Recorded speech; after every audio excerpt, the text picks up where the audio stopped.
Israel पर Hezbollah के हमले। अभी अभी 10 रॉकेट हमले किए हैं इसराइल पर हिजबुल्लाह ने, और गलीली में हिजबुल्लाह के 3 रॉकेट गिरे भी हैं। तो हिजबुल्लाह लगातार इसराइल पर अटैक कर रहा है। 3 रॉकेट गिरे भी हैं गलीली में, और 10 रॉकेट से अटैक किया है वहां पर हिजबुल्लाह ने। तो ना हमास का हमला खात्मा हुआ है और ना ही हिजबुल्लाह का अंत। इसराइल के दावे फेल साबित हो रहे हैं, क्योंकि हमास लड़ाके गाजा में आईडीएफ सैनिकों पर गोरिल्ला वार कर रहे हैं, जबकि हिजबुल्लाह लड़ाकों ने 2 फ्रंट से इसराइल पर हमले शुरू कर दिए हैं। अब इसराइल बड़े संकट में घिर गया है, क्योंकि ईरान भी हमले की तैयारी कर रहा है। दूसरी तरफ ईरान समर्थित संगठन फ्रंट लाइन पर आकर युद्ध लड़ रहे हैं। इस बीच हिजबुल्लाह और ज्यादा हमलावर हो गया है। खास तौर से उत्तरी बॉर्डर पर उसने अंडरग्राउंड ठिकाने बनाकर इसराइल में बड़ी तबाही की तैयारी कर ली है। अब बेंजामिन नेतन्याहू के सामने बड़ा संकट आ गया है कि वो एक साथ इतने मोर्चों पर युद्ध कैसे लड़े। अगर अमेरिका युद्ध में नहीं उतरा, ईरान के सुप्रीम लीडर खामनेई के ब्लूप्रिंट से इसराइल दहन कभी भी हो सकता है।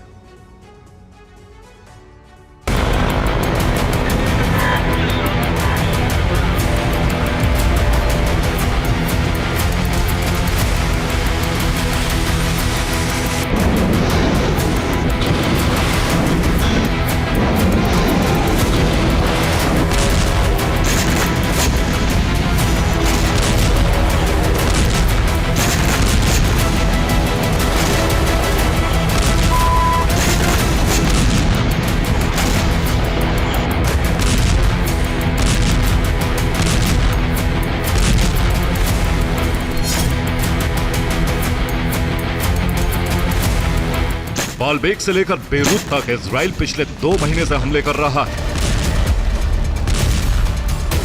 तबाही का बारूदी जलजला आया हुआ है। रोज हिजबुल्लाह के कमांडर मारे जाने का दावा किया जा रहा है।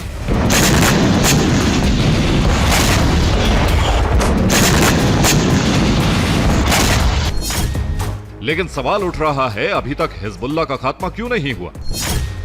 क्या हिजबुल्लाह पहले से ज्यादा ताकतवर हो गया है? क्या इजराइल का प्लान लेबनान फेल हो गया?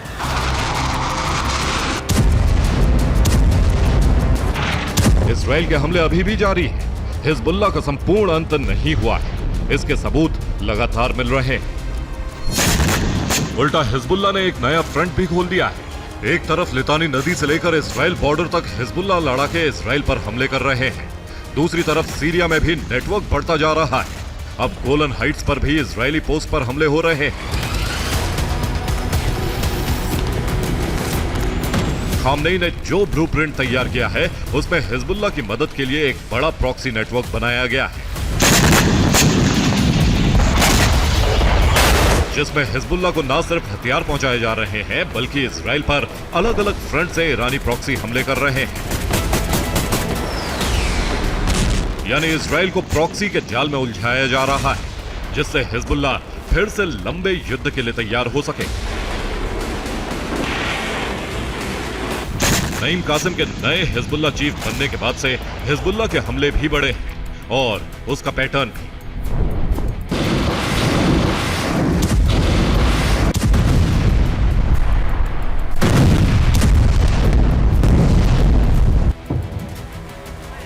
ये उसी तरह के हमले का वीडियो है जो बॉर्डर के एकदम पास से इजराइल पर दागे गए।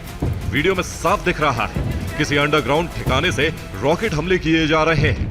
पिछले कुछ दिनों से ऐसे हमले लगातार इजराइल पर हो रहे हैं।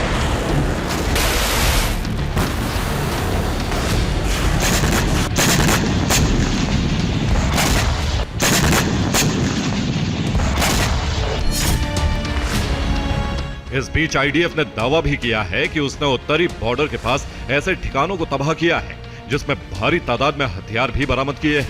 आईडीएफ ने बरामद किए हथियारों का वीडियो भी रिलीज किया है।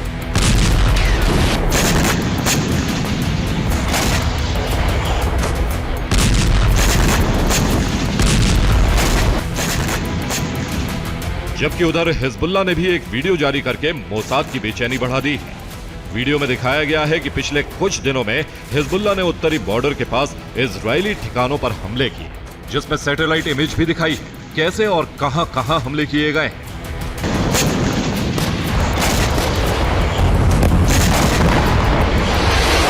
अगर हिजबुल्लाह का दावा ठीक है तो इजराइल बड़े संकट में घिर गया है, क्योंकि इतनी तबाही मचाने के बाद भी हिजबुल्लाह खत्म नहीं हुआ है, बल्कि पहले से ज्यादा खतरनाक हो गया है।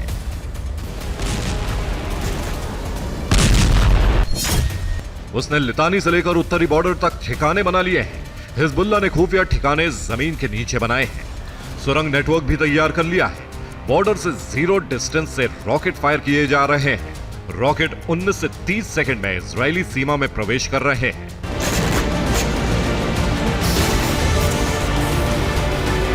यानी ग्राउंड ऑपरेशन में जिन इलाकों को क्लीन करने का दावा इजराइल ने किया था, वहां अभी भी हिजबुल्लाह लड़ाके हाईटेक हथियारों के साथ मौजूद हैं।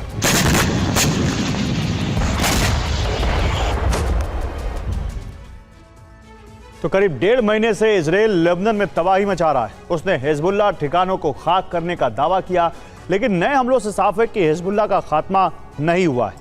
लातिन नदी से लेकर उत्तरी बॉर्डर तक उसने न सिर्फ नए ठिकाने बना लिए हैं, बल्कि एक सुरंग नेटवर्क भी तैयार कर लिया है। उन्हीं ठिकानों से हिजबुल्लाह के लड़ाके इजराइल के सैन्य ठिकानों पर हमले कर रहे हैं। रडार सिस्टम, मिलिट्री पोस्ट पर रॉकेट से हमले किए जा रहे हैं। खास बात यह है कि सुरंगों में हथियार छुपा कर रखे जाते हैं। सुरंग एकदम बॉर्डर पर मौजूद ब्लू लाइन के पास खुलती हैं, जहां से रॉकेट लॉन्चर से हमले किए जा रहे हैं और हमले करके लड़ाके सुरंग से भाग जाते हैं। इसी पैटर्न से इजराइल की नींद उड़ी हुई है।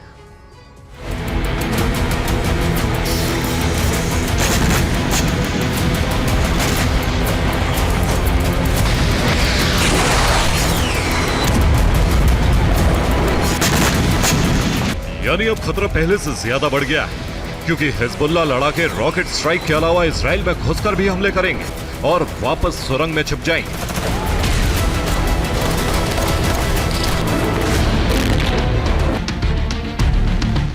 यह ठीक हमास जैसा पैटर्न है, बल्कि हमास से भी ज्यादा हाईटेक, क्योंकि हिजबुल्लाह ने गाजा में बनी सुरंगों से ज्यादा बड़ी सुरंगें तैयार की हैं, जिसमें ट्रक, मिसाइल लॉन्चर के अलावा एक साथ कई बाइक चल सकती हैं। कुछ वक्त पहले हिजबुल्लाह ने एक ऐसा वीडियो जारी किया था जिसमें अपना सुरंग नेटवर्क दिखाया था। खास बात यह कि इस तरह की सुरंग नेटवर्क बनाने में नॉर्थ कोरिया मदद कर रहा है। हमने इससे जुड़ी एक रिपोर्ट भी दिखाई थी। हिजबुल्लाह की इन सुरंगों के लोकेशन के बारे में इजरायली सेना को पता नहीं है। सुरंगों में उत्तर कोरिया के रडार और डिफेंस सिस्टम भी पहुंच चुके हैं।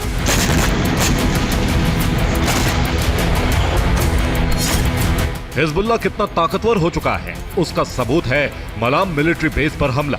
हाइफा में पड़ने वाले मलाम बेस पर हिजबुल्लाह ने प्रिसीजन स्ट्राइक की और उसका वीडियो भी जारी किया। मलाम इजराइल का advance defence and research development centre है। इस सेंटर में missile, aviation technology, military communication system और आर्टिफिशियल इंटेलिजेंस से जुड़ी डिफेंस रिसर्च होती है। इस पर हमला करके हिजबुल्लाह ने इजराइल को बड़ा नुकसान पहुंचाया है, जिसके जवाब में इजराइल ने विध्वंसक पलटवार किया।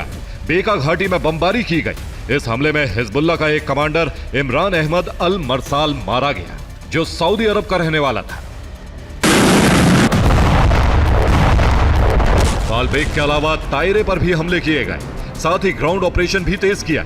कई जगहों से हथियार और रॉकेट लॉन्चर जब्त किए गए। बालबेक में मिसाइल सिस्टम बरामद हुआ है, जो इस बात का सबूत है कि हिजबुल्लाह तक ईरान से मिसाइलों की खेप पहुंच रही है। इसलिए वो हाइफा पोर्ट और दूसरे सैन्य ठिकानों पर हमले कर रहा है।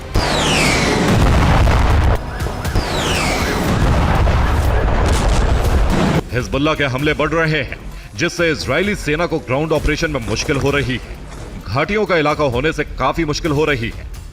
इस बीच हिजबुल्लाह ने दोबारा टनल नेटवर्क तैयार करके आईडीएफ की 2 से 3 महीने की मेहनत बेकार कर दी।